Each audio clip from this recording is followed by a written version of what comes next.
Today, we are going to make some grass. No, I'm not in Colorado, so it's not going to be that kind of grass. It's our techniques that are so simple and sensible, your mothers have practically built themselves.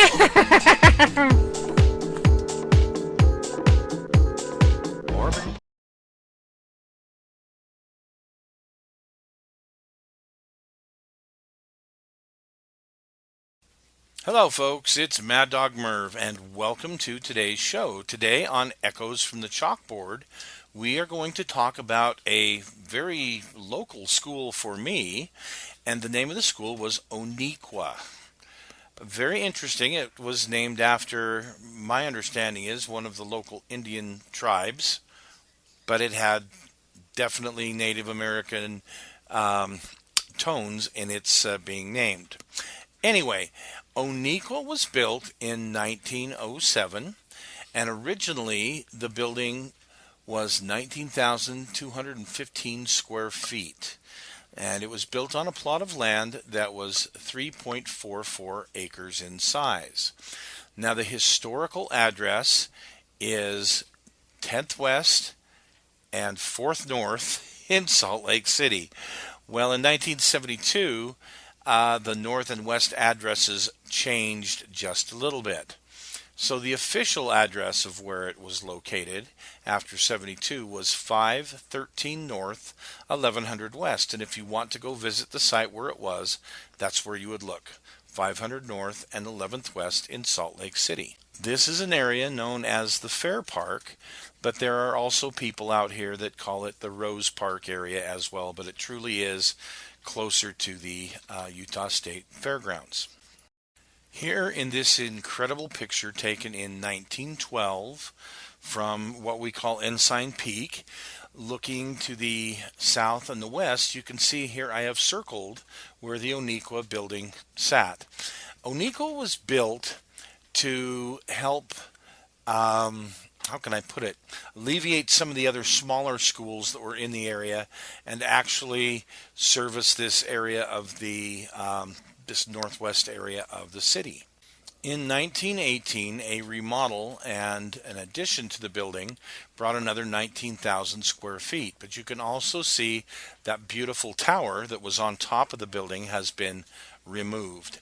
And at first, when I saw this picture, I thought this was of when it was originally built, but oh no, this was of the rebuilt that was done in 1918. There was a gym and cafeteria added on the very back of the building, farther away out of this picture, in 1954.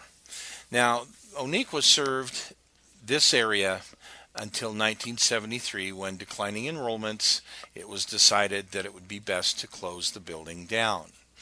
Here is a great picture from the Sanborn map, 1911.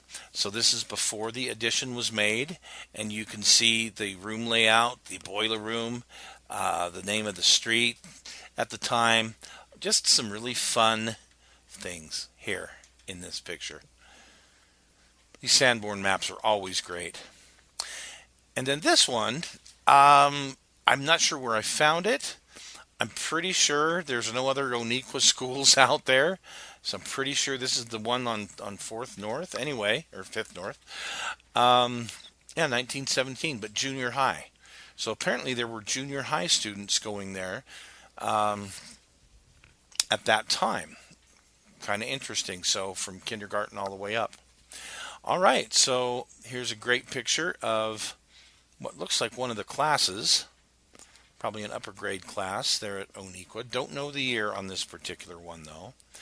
But I do know some of the rest of these pictures. Now, these pictures were taken in 1973. The school board would usually take pictures of the properties they had that they had closed, so that they could look at selling them, getting an appraisal on what their worth was so that they could sell them. So these are from the appraisal book. These are very unique photos because I was the only one that had access to these. They still reside at the Facility Services building in Salt Lake City.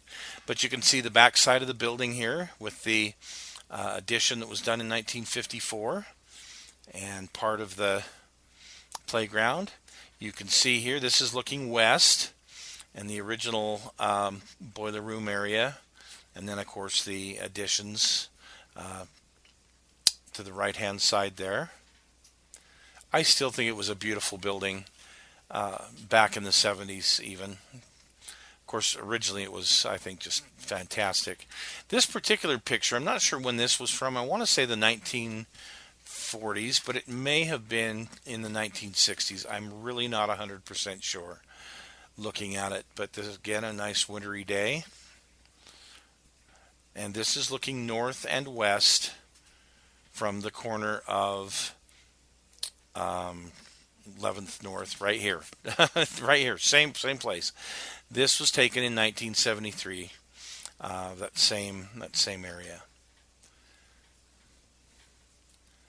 And then this was taken looking north and east from the west side of the property.